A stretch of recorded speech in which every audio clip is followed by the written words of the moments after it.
நவீன இந்தியாவை உருவாக்குவதற்காக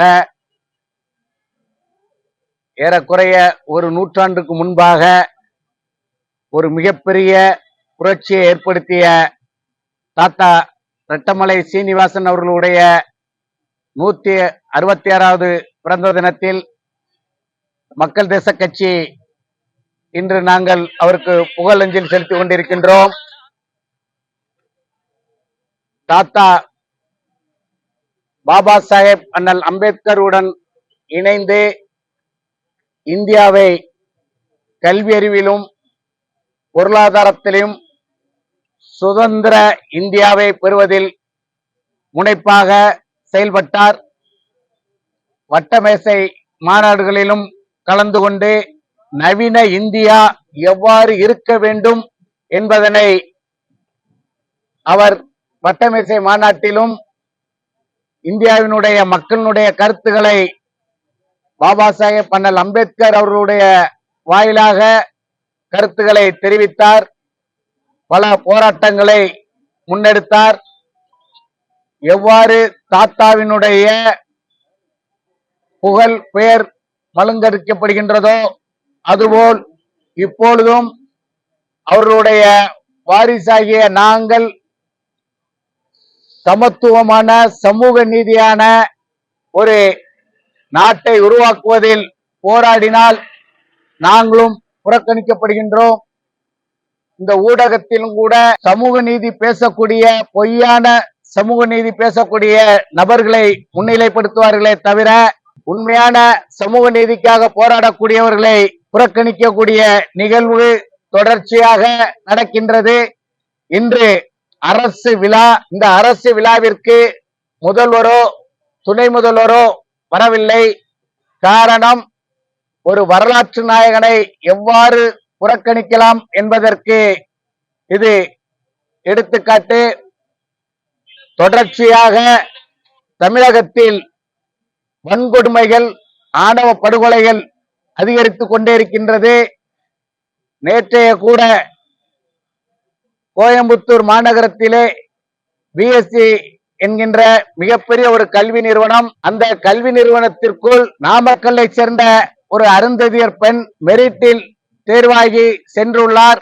அந்த இடத்தினை எப்படியாவது அந்த நிறுவனம் கைப்பற்றிவிட வேண்டும் என்பதற்காக படங்களில் வருவது போல் மர்மமான முறையில் கொலை செய்யப்பட்டுள்ளார். இப்படி தொடர்ச்சியாக ஆணவ படுகொலைகள் தமிழகத்தில் அரங்கேறிக் கொண்டே இருக்கின்றது. அதற்கு குரல் கொடுக்கக்கூடிய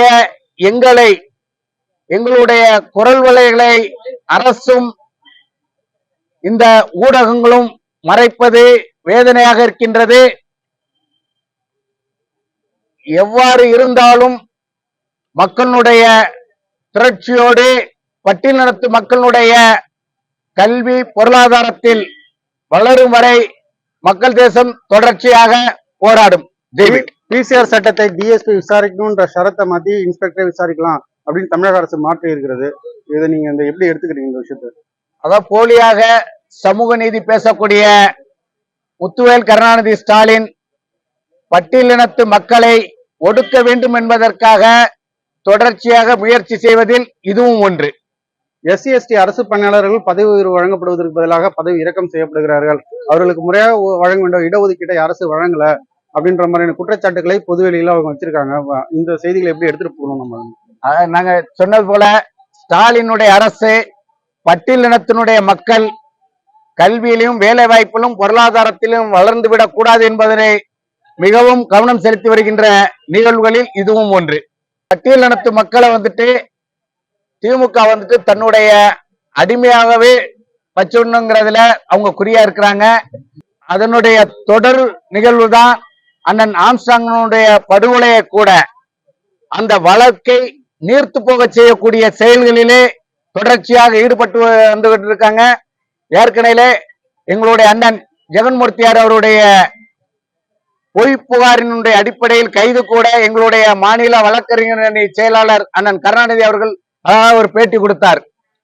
எவ்வாறு ஆம்ஸ்ட்ராங்கினுடைய வழக்கு இந்த அரசு நீர்த்து போக செய்வதற்கு என்னென்ன வழிகள் எல்லாம் செய்ய முடியுமோ அந்த வழிகளெல்லாம் இந்த அரசு செய்து கொண்டிருக்கின்றது.